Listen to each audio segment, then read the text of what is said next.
Chapter 8. Pythagoras. Worshipping the immortal gods has by law established. Pythagoras. I was researching in the library of the learning place to be able to understand as much as I could about Pythagoras when Coco and Kika arrived. "Ready for your first trip into the past?" Kika asked me. "I don't know, Kika," I answered. "What is it that you don't know?" Coco asked me. "I don't understand why I have been chosen to do something like this," I answered. "In time you will understand why we chose you," Kika said. "Why have I been selected or preferred above others?" I asked. "You have been picked out because you possess some unique qualities that eventually you will discover by yourself," Coco answered. "Some people are better than others, Sebastian. You have an intellect of unquestioned quality, and you are sincere, honest, and understanding.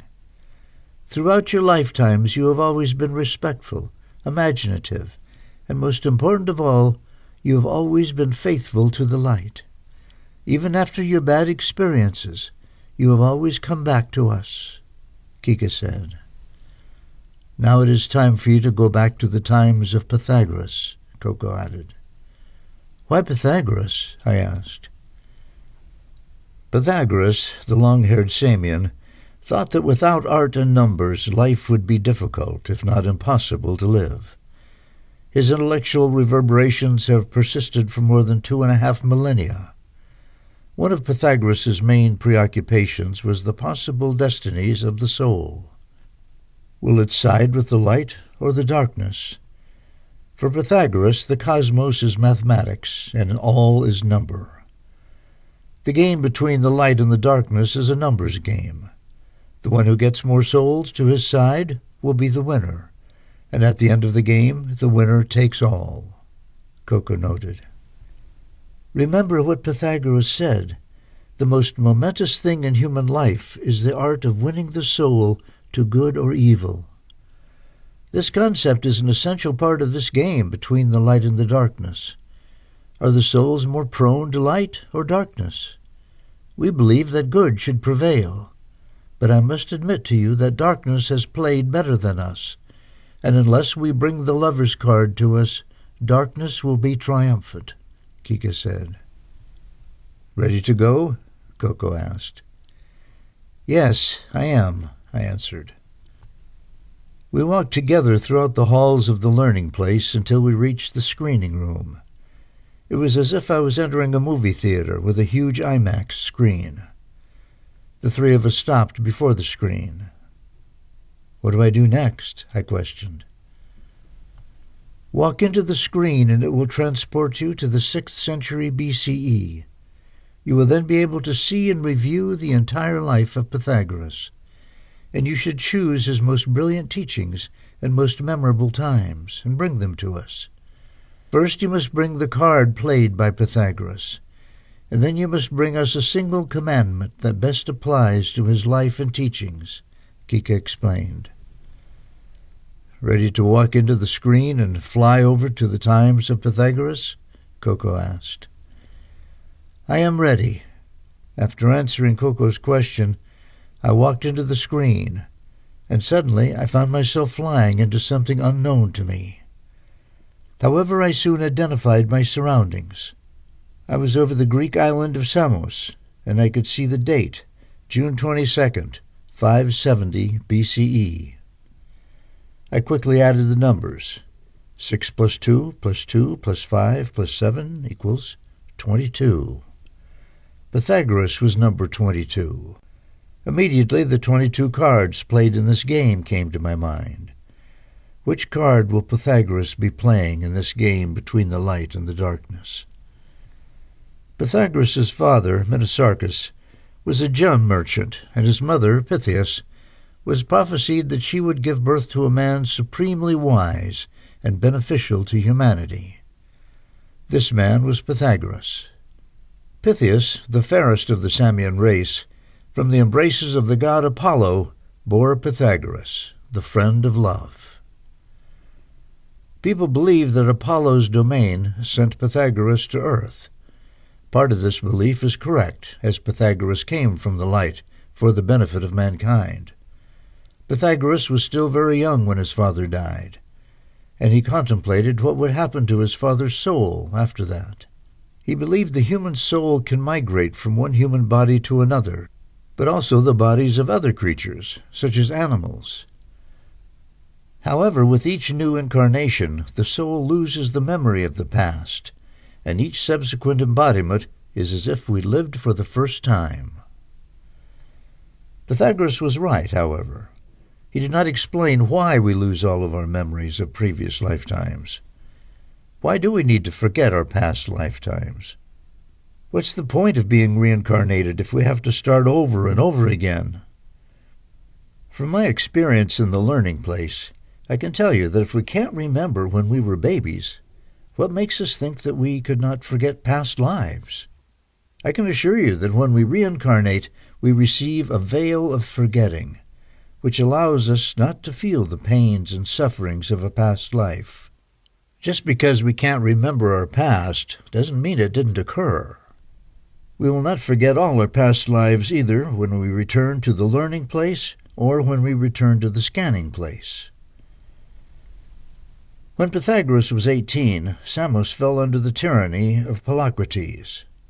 Pythagoras realized that his studies might be interrupted under such a government, so he decided to travel to Egypt. Pythagoras followed the teachings of the philosopher Thales. At an early age, he chose to abstain from wine and animal food. Young Pythagoras consequently enjoyed excellent health when he began his journey into the knowledge of Egypt. Pythagoras received instructions and initiation into the mysteries of Bablos and Tyro, and he wanted to learn everything that he deemed essential. He believed that in Egypt he would be able to find monuments and traditions more divine and genuine than he ever found throughout his studies. He sailed in a Phoenician vessel towards Egypt. The sailors in the boat admitted him, but with the secret intention of selling him as a slave when the opportunity arose. However, during the sailing, when they perceived the remarkability of Pythagoras, they changed their minds and treated him with the utmost respect. He once stated, "When you deliberate whether or not you shall injure another, you will previously suffer the evil yourself, which you intend to commit. However, neither must you expect any good from the evil, for the manners of everyone are correspondent to his life and actions. Every soul is a repository, that which is good of things good, that which is evil of things depraved." The sailors began to reflect that there was something extraordinary or even supernatural in the young Pythagoras. During the whole trip, Pythagoras sat silent, where he would be least likely to inconvenience them at their tasks. For 2 nights and 3 days he remained in the same position, without food or drink or sleep, and the voyage proceeded without interruptions, as if some deity had been on board. They finally landed on the Egyptian coast, and I can see the sailors reverently assisting him to disembark. The sailors offered him all kinds of food, which he graciously accepted to restore his physical vigor. I then followed Pythagoras around Egypt. He frequented all the temples and gradually won the esteem and admiration of all the priests and prophets with whom he associated. During this time, Pythagoras did not wish to fail to visit any place where he thought he might discover something worthwhile. He visited Egyptian priests, therefore acquiring all the wisdom each possessed. Pythagoras also spent 22 years in sanctuaries and temples, studying astronomy and geometry, and was initiated in all the mysteries of the gods. God is a light incapable of receiving its counterpart, darkness. I would not be so sure about that, because we are in the middle of a war between these two forces. You have in yourself something similar to God, and therefore use yourself as a temple of God, on account of that which in you resembles God. At this point I have to ask myself, what is the light telling me? 22 years? Is that a reference to the 22 cards of the Egyptian Major Arcana tarot cards? Why do the numbers 11, 22, and 33 continually reappear? Pythagoras is the father of numerology. In numerology, every number is essential and significant, but there are three numbers, 11, 22, and 33, that we need to pay extra attention. These three numbers, 11, 22, and 33, are master numbers. These three master numbers have profoundly influential meanings and messages. They can be a curse or a blessing. If you can master these numbers, they can become very productive numbers for you. The number 11 represents challenges. It's a challenging and compelling number, capable of great things, but it's also capable of inflicting significant damage. We all know of the powerful combination of 9 and 11. We always have to be careful when we see the number 11 around us. However, number 11 is typically taken on by an old soul who has been around many times. The number 33 is nicknamed the Master Teacher. It's a combination of 11 and 22. This number has high energy and is concerned with doing good in the world. It's a Masonic number, and there are 33 degrees in Masonry. The negative traits of number 33 are hazardous due to the knowledge attributed to this number. However, the number 33 is the perfect balance between the first two numbers. The master number 22 is the most important of the three master numbers.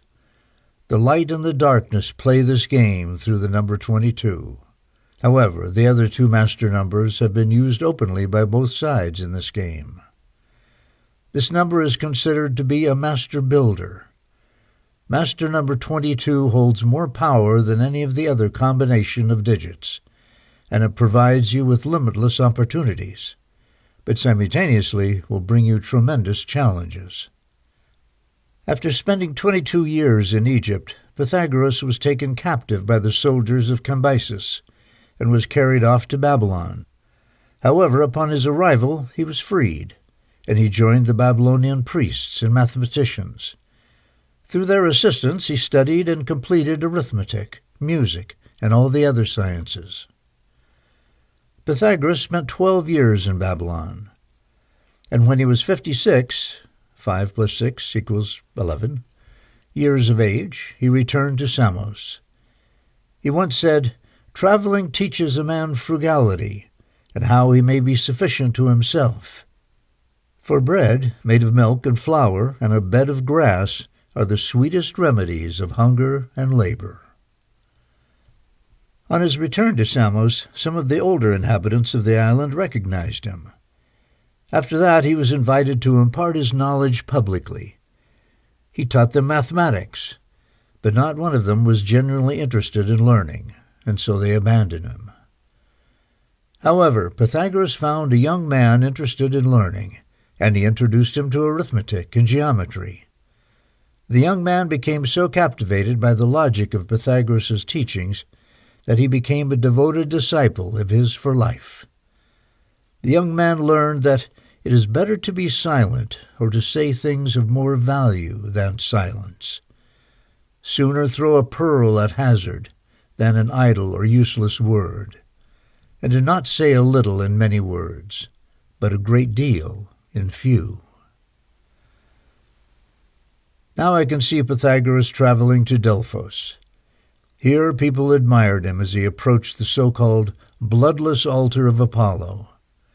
Once again, Pythagoras visited all the oracles, and after that traveled to Crete and Sparta to learn their laws, and finally returned to Samos. Pythagoras once stated, "The self-sufficient and needy philosopher lives a life truly similar to divinity, and considers the non-possession of external and unnecessary goods as the greatest wealth. For the acquisition of riches sometimes inflates desire, but not to act in any respect unjustly is sufficient to the enjoyment of a blessed life. A deprived man does not listen to the divine law, and on this account lives without law." Upon his arrival on Samos, Pythagoras established a school named the Semicircle of Pythagoras. The school taught science, numerology, mathematics, geometry, and astrology to everyone interested in attending the classes. His philosophy gained significant importance, and his fame extended to all of Greece, as the best students from all over Greece came to study at his school. However, Pythagoras needed to expand his experiences, so he decided to travel to Italy. He arrived at Crotona, the noblest city in Italy, where the Cenobites not only studied philosophy, but also shared all their possessions. Their reverence for Pythagoras was so great that they ranked him amongst the gods. Was Pythagoras a god incarnate? Yes, he was the first incarnation on earth of Apollo. So far from what I've learned, Apollo was part of the energy of Zeus, who was one of the 22 original divinities. The connection between Zeus and Apollo was total. The light told me that soon I would be able to learn more about the beginning of all that is. Apollo is the god of music, truth, and prophecy. It's easy to understand now why Pythagoras spent a great deal of time visiting the oracles and temples, as he deciphered information from there.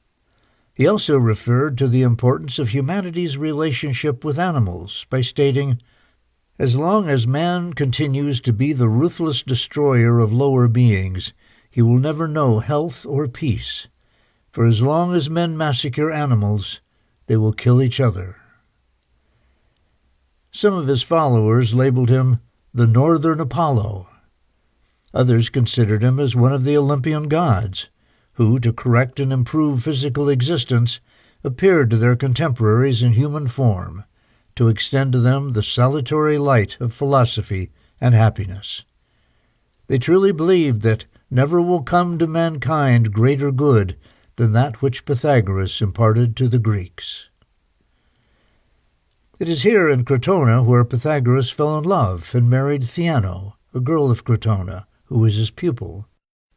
After Pythagoras' death, Theano gave her version of Pythagoras' numbers, as she stated, "I have learned that many of the Greeks believe Pythagoras said that numbers generate all things. The very assertion possesses difficulty.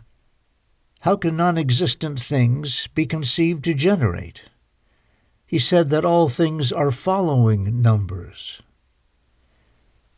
Pythagoras continued traveling throughout Italy, and his first task was to liberate those cities which he understood had oppressed each other through slavery. After that, he helped establish laws that allowed the cities to flourish and become models for other cities in Italy. Pythagoras' laws prevailed, and partisanship, discord, and sedition disappeared for several generations. He stated, "Observe justice in your actions and your words.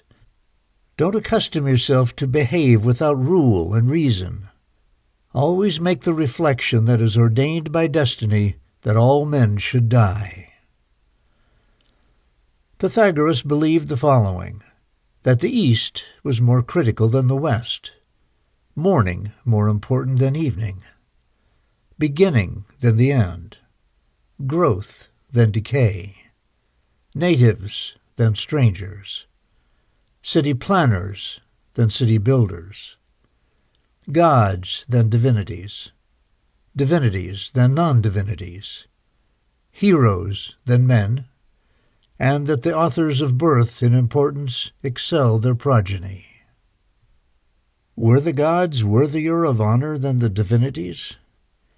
In one of my conversations with the Light, he briefly explained to me about the 22 original gods and the 52 angelic beings, but I am still waiting for a full explanation for me to understand it.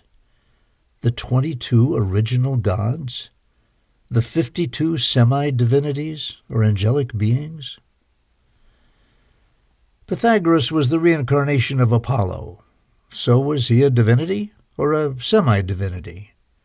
As of today, everything is mixed together because the energy of all the gods has transformed the divinities and the angelic beings into different powers, who are attempting to win the war between the light and the darkness.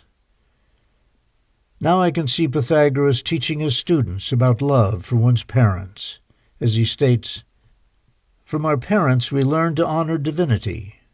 No doubt the gods will pardon those who honor their parents no less than those who honor the gods." Who was the father of gods and men?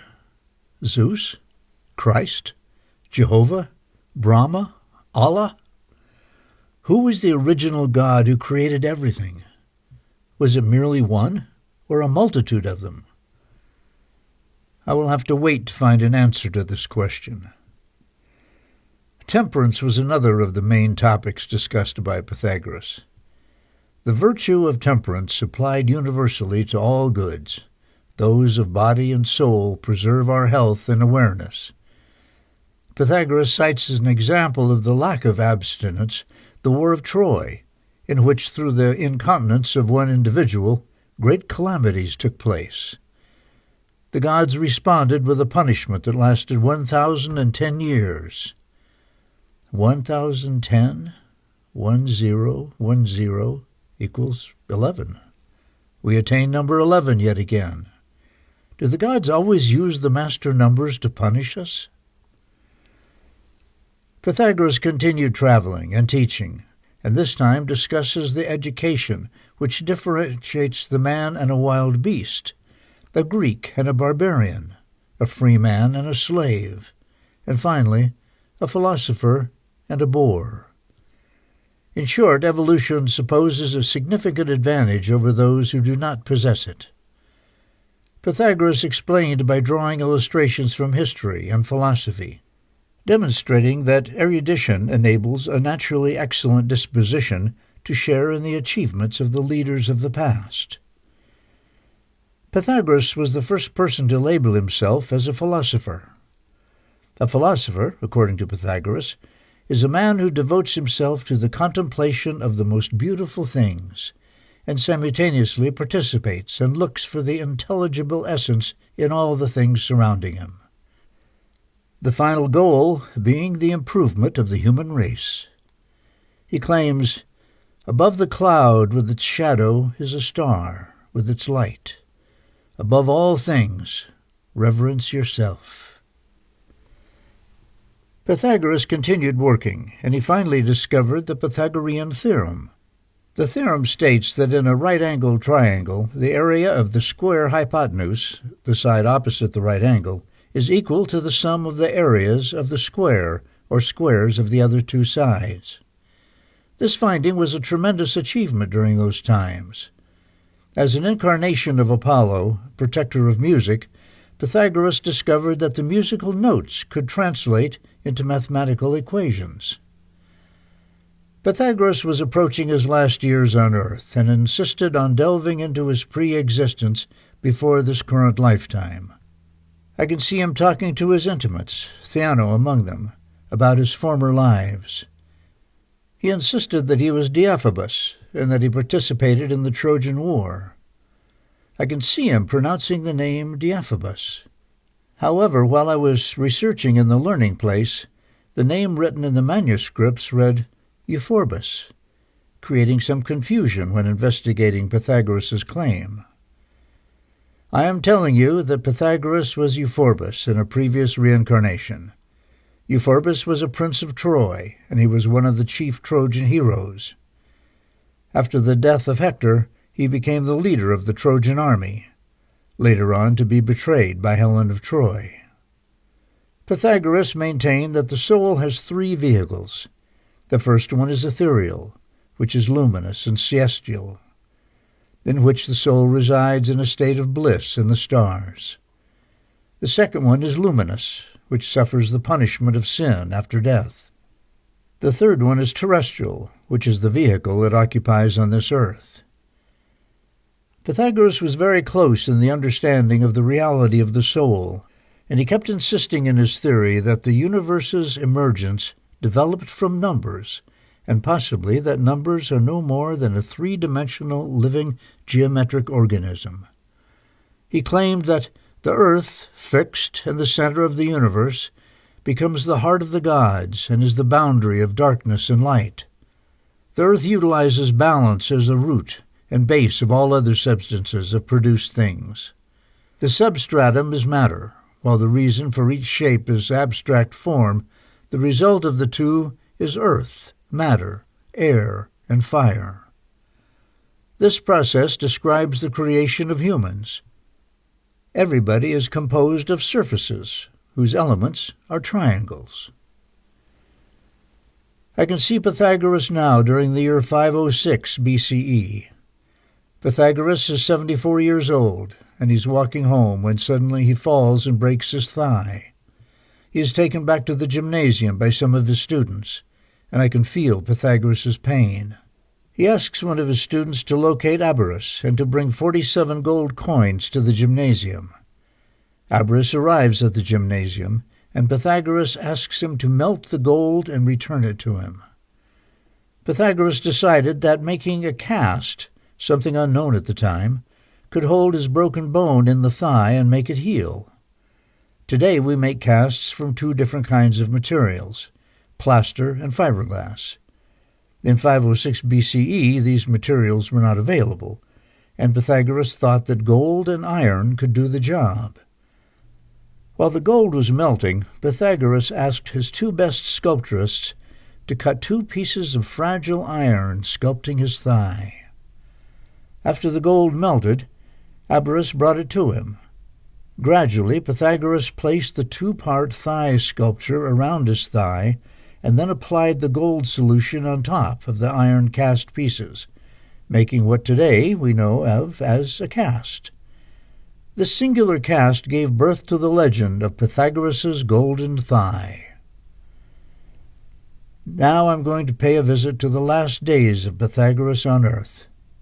The year is 496 BCE, and Pythagoras is at the house of Milo in Crotona. War had stretched out all over Italy and Greece, and was already reaching Crotona. Pythagoras is talking to his students. Each number has its personality, masculine or feminine, perfect or incomplete, beautiful or ugly. 10 is the very best number. It contains in itself the first 4 integers, 1, 2, 3, and 4. 1 plus 2 plus 3 plus 4 equals 10. And these written in dot notations form a perfect triangle. Suddenly Milo's house is on fire. Crotona's enemies have burned his home and are waiting outside to kill Pythagoras and his disciples. I can see Pythagoras's disciples forming a bridge, using their bodies over the flames to allow Pythagoras to escape. However, there was no way out, and Pythagoras choked and died from asphyxiation. The flames consumed his body, and the killers could not recognize Pythagoras's body. After the fire died down, there were some remains of human corpses found in the debris. To disable families from identifying the victims, they burned off the corpses' heads and limbs. 22 people, including Pythagoras, were at Milo's house when the fire began. Isaiah noted, "When you walk through the fire, you will not be scorched, nor will the flame burn you." Even though Pythagoras's body did not walk through the fire, his soul did, and his body remained undiscovered. Many people believe he abandoned the house before the explosion and escaped with some of his disciples. The date of Pythagoras's death was February 1st, 496 BCE. I added the numbers 2 and 1 and 4 and 9 and 6, 22. 22, the War of the Gods at its finest. My time was over, and suddenly I was flying back into the learning place. I then arrived, and the light, Kiko, and Kika were awaiting me. "Welcome back, Sebastian," the light said. "Thank you," I answered. "How was your first trip into the past?" Kiko asked. "I do not have the words to describe it. It was amazing. Everything was surreal and unbelievable," I replied. "You traveled to Pythagoras' time, a true moment in history. Historians to this day are still trying to figure out what exactly happened. You have seen in 22 hours the 74 years of the life of Pythagoras. You've been able to appreciate the most important moments of his life, and I imagine that you have taken good note of them, the light said. I believe I did, I stated. Evolution is the law of life. Numbers are the law of the universe, and unity is the law of God, Coca said. I believe Pythagoras explained concepts unknown in those times. The concept of evolution was unknown before Pythagoras. Numbers being the law of the universe is something that we know is true, but difficult to understand at the time of Pythagoras. Unity as the law of God is what we are trying to demonstrate in this game between light and darkness. Even if different gods or energies created the universe, it was the energy of all as one creator that gave birth to life on earth, I answered. What is the card that you bring from Pythagoras for the light? The light asked me. I am happy to give you card number 7, the Chariot card, I replied. Okay, now please explain, Kika said. The description of the card is a powerful one. The king figure is sitting in a swift chariot, and 2 sphinxes pull the chariot. The card of the chariot represents empowerment, drive, mastery, strength, self-discipline, the wise use of energy, self-control, and contemplation. The ruling master of the chariot is none other than Pythagoras. Master Pythagoras oversees the growth of consciousness and the manifesting of man's return to harmony. The chariot also helps to power sweet musical sounds, in contrast to the present sounds, which expose humanity's lack of balance and peace.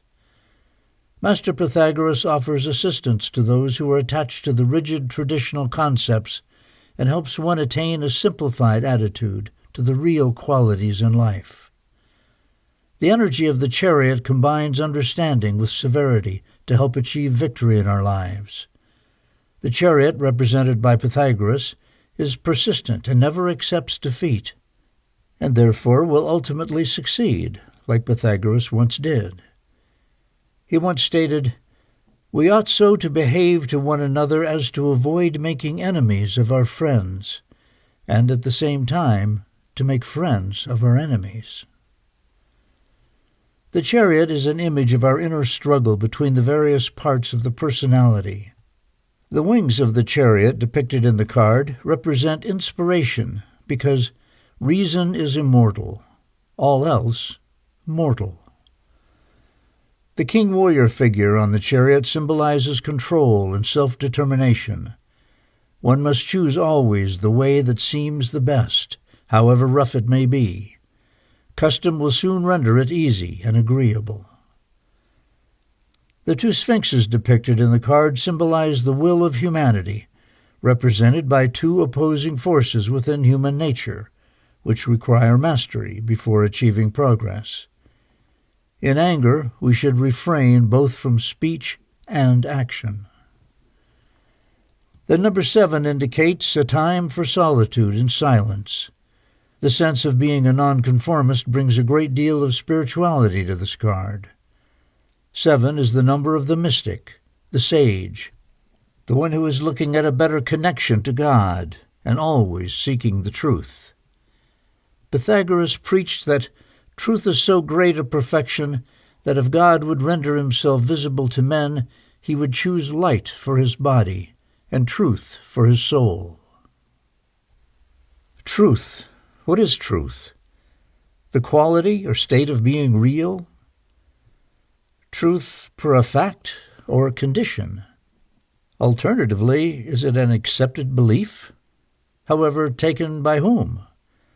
Truth is not merely whatever works for you or me, because the truth is not necessarily what the majority says is true.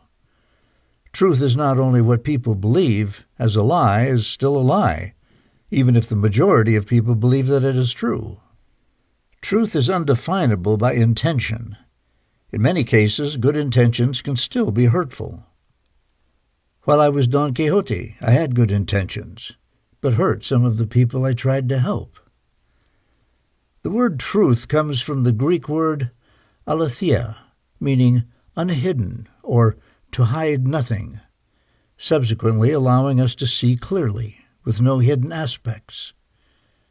Truth is merely explaining or telling something like it is. It is teaching the way things are. But are these things the same for everyone? For what I've learned in the afterlife, all truth is relative, and there is not such a thing as absolute truth, because the truth is nothing more than an illusion. For Pythagoras, the sheer fact did not exist, and it is depicted in the Chariot card by the Master King offering assistance to understand a new truth not based on traditional concepts, but in new ideas hidden within your immortal soul. Pythagoras once cried out for liberty. However, what is liberty? Liberty from pain? Liberty from slavery? Liberty from madness? However, who knows the truth? The sages who taught a doctrine of fatality? The priests who attributed everything to divine guidance? Alternatively, the great mass of humanity which stood between the two, with no idea of what was happening? Pythagoras decided the three of them declared some aspect of truth. However, none of them understood the entire truth, as it proves illusory. The Chariot card is associated with victory, in this case in the triumph of Pythagoras over the ignorance of those surrounding him. Pythagoras, as the king, stands triumphant in his chariot. The chariot has a blue awning decorated with white stars, and the king wears a decorative suit of ceremonial armor. The card points towards determination, finalizing objectives and testing and proving one's abilities. Pythagoras' school, where he granted students degrees, displays this sense of determination. Reparation is the name of the first degree. The novices, called listeners, are similar to the two sphinxes of the card, who are listening to the king, Pythagoras. The second degree granted to the students was purification, wherein the student acquired access to a systematic exposition of Pythagoras' secret doctrine.